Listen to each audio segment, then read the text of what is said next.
All right, let's dive in. Today, we're going to take a pretty wild journey deep inside the human body to look at a medical condition with, and I'm not kidding, one of the strangest descriptions I have ever heard. Seriously, it sounds like it belongs in a kitchen, not a medical textbook. Let's get into it. So, our story really kicks off with this incredibly unusual, but totally official medical description. It's one of those things that once you hear it, you'll never forget it. And honestly, it perfectly captures just how bizarre this condition really is. Yup, you heard that right. That is the actual textbook description for what's inside an amoebic liver abscess. It's a shocking image, isn't it? But there's a good reason for it. It points to a really serious breakdown of tissue, and it's our first big clue in this whole medical mystery. Okay, so what in the world is this thing? Well, an amoebic liver abscess is what happens when a parasitic infection called amoebiasis breaks out of the gut. That's what extraintestinal means, outside the intestines. It basically escapes and sets up a new home in the liver. And once it's there, it starts causing liver tissue to die. That's the necrotic part, which creates this cavity filled with, well, you know. And you know, what's really wild is how precise this parasite is. Unlike a lot of infections that can be kind of scattered, this one almost always forms just a single large abscess. It even has a favorite spot, the upper back part of the liver's right lobe. It's like it has a specific target it's aiming for. So this brings up a really important question. We know what it is, and we know where it likes to go. But who gets this? Who's the person most likely to walk into a doctor's office with this problem? Let's build a quick profile. And wow, the very first clue is a big one. Just look at this. Men are way more likely to get this than women. We're talking a dramatic 10-to-1 ratio. That is a huge piece of the puzzle, and it immediately tells doctors who they should be thinking about. Okay, so we've got our first clue. The patient is almost certainly a man. The picture gets even clearer when you add in a couple more details. He's usually between 20 and 40 years old, and this is the key. He's recently traveled to a part of the world where this particular amoeba is common. That travel history is often the final piece that makes it all click for the doctors. So let's follow our patient's journey a little further. He's back from his trip, and he starts to feel off.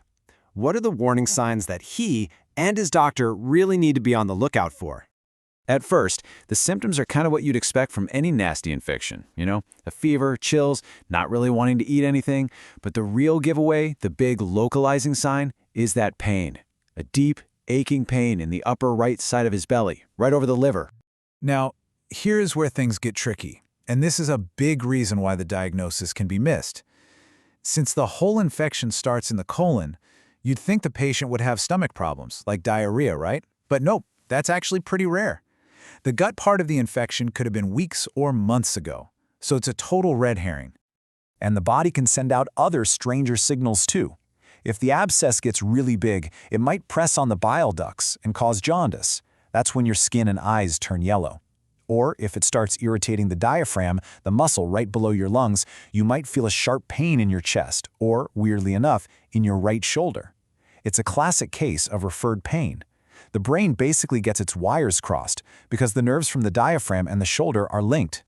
So, you've got all these clues. Some are obvious, some are super misleading. How do doctors cut through all that noise to solve the puzzle and actually find the abscess? Well, this is where modern medicine really shines. The path to a diagnosis is actually pretty straightforward. First, you gotta see it. So a CT scan or an ultrasound will show that cavity in the liver. But just seeing it isn't enough, right? You need to know what caused it. That's where blood tests come in. They look for specific antibodies your immune system made to fight the amoeba. And in some really tough cases, other scans can help tell it apart from a bacterial abscess, which needs totally different treatment. In that second step, the blood test, it is incredibly reliable. I mean, these tests have a sensitivity of 99%. That basically means if those antibodies are in your blood, this test is going to find them.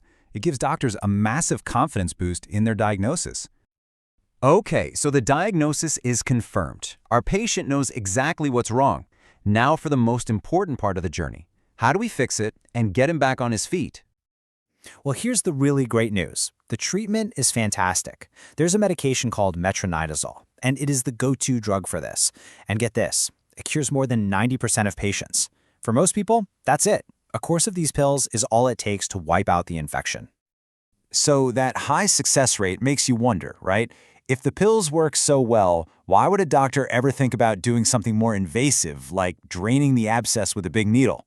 Well, it turns out there are a few very specific, very high-stakes situations where they have no other choice. And this table lays out those 5 critical times when a needle is the only answer. Maybe the diagnosis is still a bit murky, or the patient just isn't getting better on the meds, but the most urgent reasons are when there's a serious risk of it bursting. Like if the abscess is huge, over 5 centimeters, or if it's in the left lobe of the liver, dangerously close to the heart. A rupture there could be catastrophic. So in these cases, it's a calculated risk they have to take.